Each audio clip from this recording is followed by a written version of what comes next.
Hi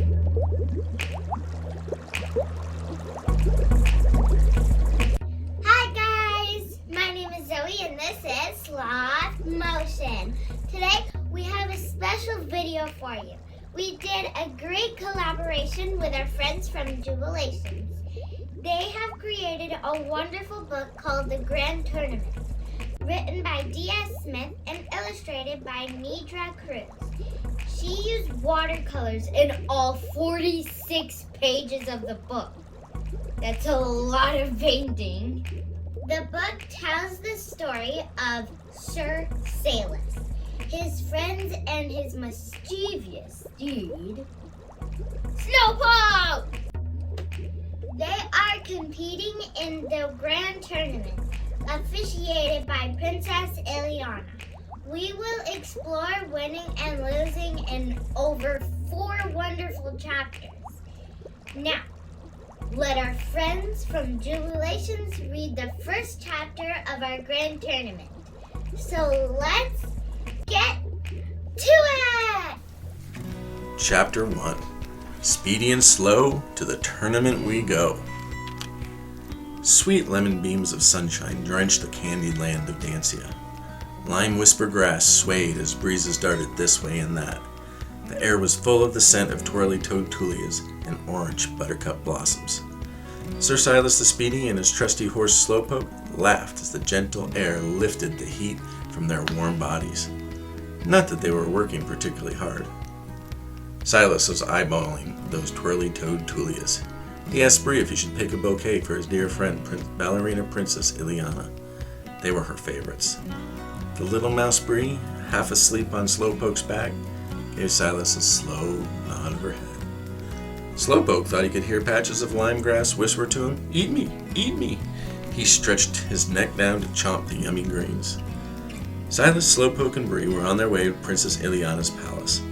Bree had flown in the day before to invite Sir Silas to the Grand Tournament, and to keep an eye on Slowpoke. Now they were on their way to compete in the annual Dancian Games. The princess's palace was only a day away as the horse hoof steps, but Silas had started the journey 4 days early. Slowpoke often took a long time to get anywhere. Ah, this is perfect weather for the tournament, Silas said. It's going to be great to see Thurin and our friends, the princess, Sir Joseph the Jolly, and Natalia. Come on, Slowpoke. Silas urged his beloved steed. I can't wait to get to Princess Ileana's palace and beat Sir Joseph in Hedgehog Bowling. That's my favorite part of the tournament, he said into Slowpoke's cocked ear. I'm anticipating the look on Joseph's face when I beat him again, just like I did last year. Replied Slowpoke as he sauntered down the road. Ileana, good fun. When the sun had risen high above the giant's cloud stacks, Silas called a halt. They were at the edge of Amble River and decided to cool down and eat the lunch that Silas's guardian, Lady Variona, had prepared. Silas's thoughts drifted to the talk he'd had earlier that morning with her. The food-wise and chuckling Duchess of Lavender's Valley was preparing tasty tidbits for their journey in her kitchen. You tell the princess that I grew these cucumbers especially for her. Give that dear girl a kiss on the cheek and a hug for me, Lady Variona said. Wrapping these winter mint bows will help them stay fresh. They should keep till you get to the palace.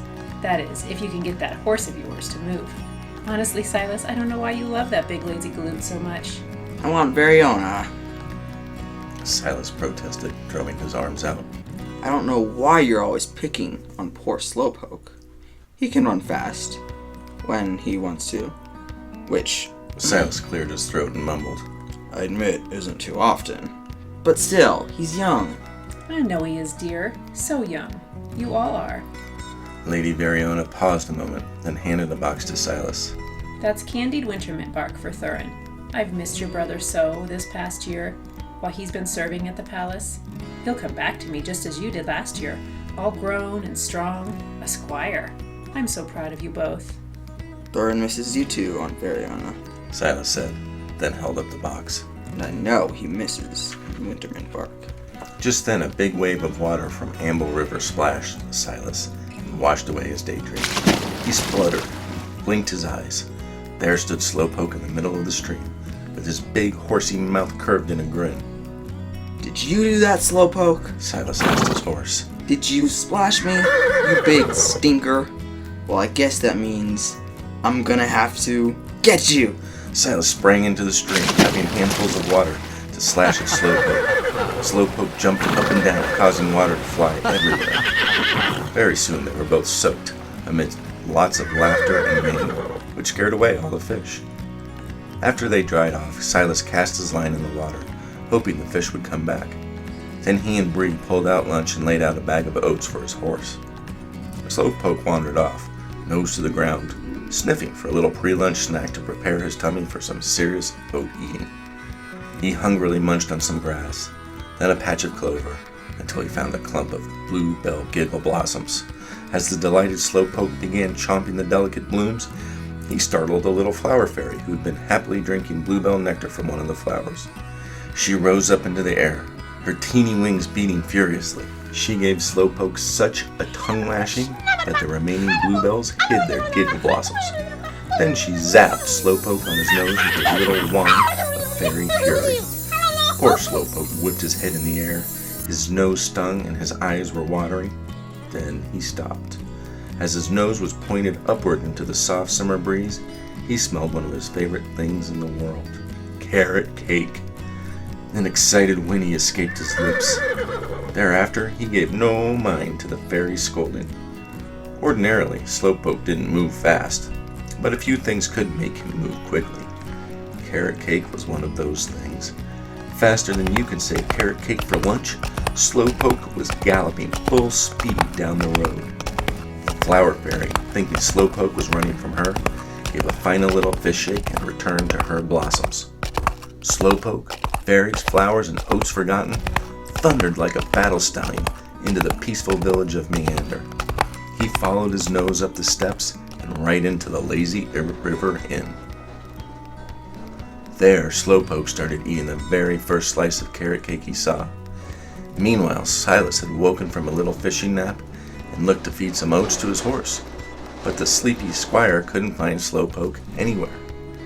Now where has that pokylicious Slowpoke gotten to? Silas wondered aloud.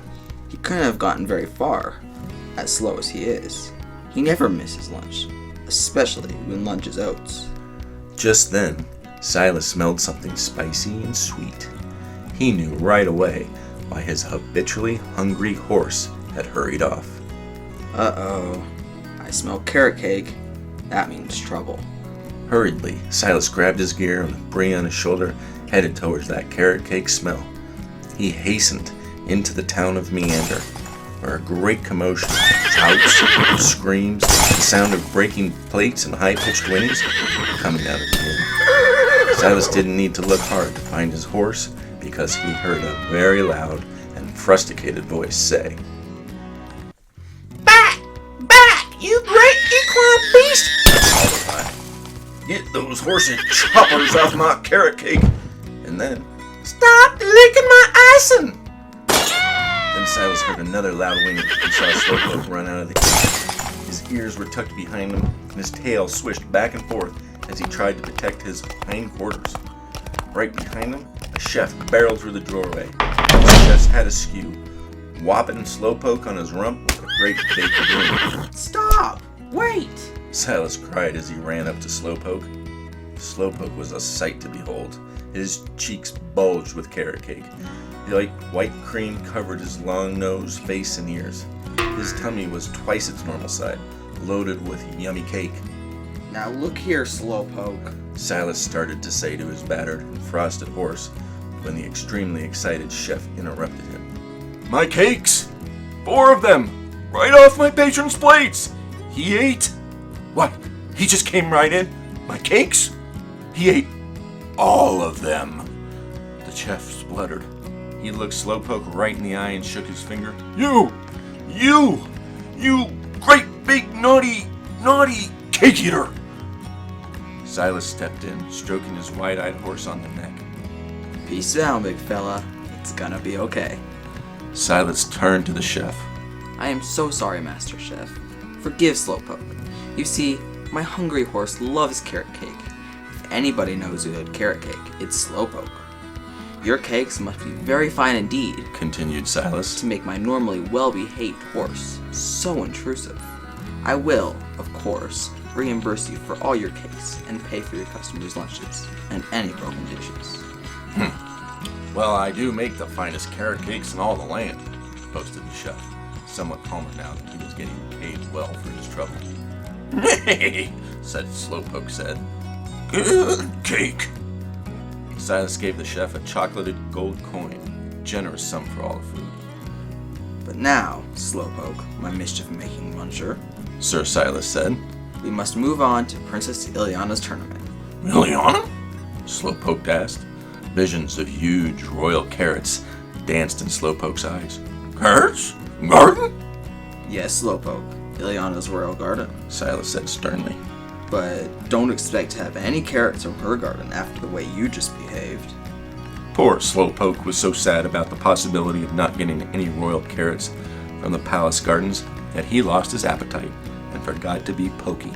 With his ears hung low and Bree giving him a very long and serious talking to, the three arrived at Princess Ileana's Pink Rock Candy Palace the very next day. I hope you enjoyed this episode as much as I did. I want to thank our friends from Jubilations for this opportunity to do this video together. I love this book. My daddy and I read it before I go to bed almost every night. So if you would like to know the rest of the story, there is a few things you must do before you leave. Give us a huge thumbs up if you like this video. Subscribe to our channel if you want to have fun and get inspired with us. Leave any questions or comments down below. And go to the description box for the Jubilations link where you can purchase the Grand Tournament book. Oh, and don't forget to click on the bell so you don't miss any of our videos. Ding! Don't forget to follow us on IFT, Instagram, Facebook, and TikTok. Adios. See you next time. Bye.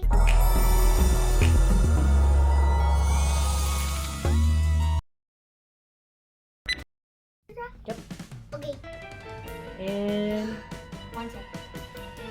I need to concentrate so I don't mess up the second paragraph. They have... I can't do it. I read it. Just read it. Just read the second paragraph. I wonder. You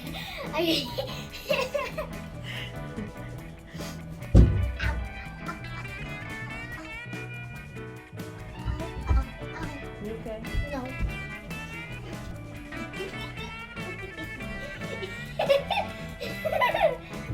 Ready? How do you say the word? Officiated? Yay! Oh, can I say that? Like lemon water. When you use a fork in it, when you you know how lemons are sour and then you just drink it from a straw, then it's like sour when you drink it. But when you just have a fork, then you dip it in there and put it in your mouth, it's not sour anymore.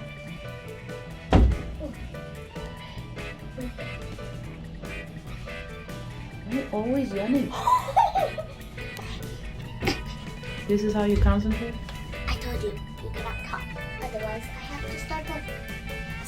Good, it's smart, it's strong, and super, duper amazing! Yeah! Right. Amazing!